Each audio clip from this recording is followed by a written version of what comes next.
ኦኬ ውድ ጓደኞቼ እንዴት አመሻችሁ? እንዴት ቆያችሁ? እንዴት ከረማችሁ?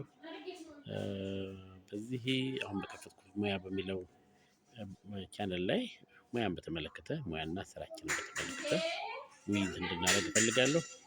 ማናችንም ሙያን የተመለከተ ማናችንም ሙያችንን ማሳደግ በሙያችን እንዴት መኖር እንዳለብን፣ እንዴት መለወጥ እንዳለብን፣ እንዴት መጠቀም እንዳለብን፣ ሙያችን እንዴት ማክበር እንዳለብን የመሳሰሉ ነገሮች ላይ እንድንወያይ እፈልጋለሁ። ሙያ እንዴት ነው ማሳደግ የሚቻለው? እንዴት ነው ከፍ ወዳለ ቦታ ላይ መውጣት የሚቻለው?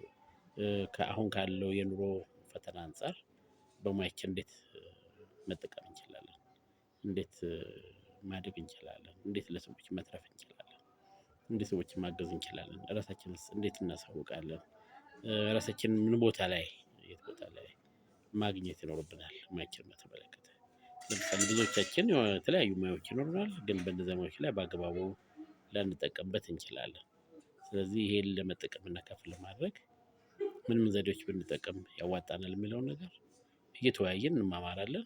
አስፈላጊ ሲሆን ደግሞ በዚሁ ቦታ ላይ የሰለጠኑ በደንብ ብቃት ያላቸው ሰዎችን አቅርበን ከነሱ ልምድ እውቀት የምናገኝበት አጋጣሚ እንዲኖር እናመቻቻለን።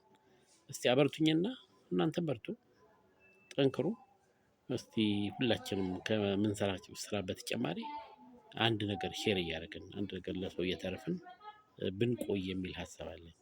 ሁላችንም ልክ ጋን ውስጥ መብራት እንዳንሆን ያለን ነገር እያካፈልን ያለን ነገር እያወጣን እያሳየን ለቀጣዩም ትውልድ ለልጆቻችን የምንተርፍ እንድንሆን ሙያችንን በራሳችን ብቻ አምቀን ወይም ይዘን እንዳንቆይ ሌሎች እንዴት እናካፍላለን? ያለንስ ብቃትና ሙያ እንዴት ነው እየተጠቀምንበት ነው ወይ በአግባቡ እየተጠቀምንበት ነው ወይ በአግባቡ እየረዳንበት ነው ወይ የሚለው ሁሉ እንድንወያይ እፈልጋለሁና ይሄን ቻናል ለሌሎች ሰዎች ሼር እያደረጋችሁ በጣም ብዙ እኔ ጋርም ያሉ ነገሮች አሉ። ብዙዎች ሁላችንም የራሳችን የሆነ እውቀት አለን፣ የራሳችን የሆነ ልምድ አለን። ልምዳችንን ማካፈል እንችላለን እና በቀጣይም ደግሞ ላይቭ ገብተን ሁላችንም ሀሳቦቻችን የምንለዋወጥበት መድረክ እንደሚኖር አምናለሁ።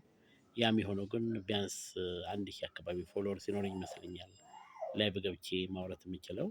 ስለዚህ እዛ ላይ መድረስ እንድንችል ሁላችሁም ጎብዛችሁ እየተጋገዘን እያገዛችሁኝ ሁላችንም መጠቀም መርዳት የምንችልበት እድል ያለ ይመስለኛል። በርቱልኝ ወገኖቼ።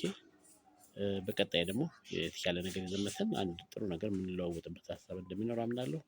በርቱልኝ፣ ባላችሁበት በሰላም ቆዩልኝ። በርቱ። እግዚአብሔር ይስጥልኝ። አመሰግናለሁ።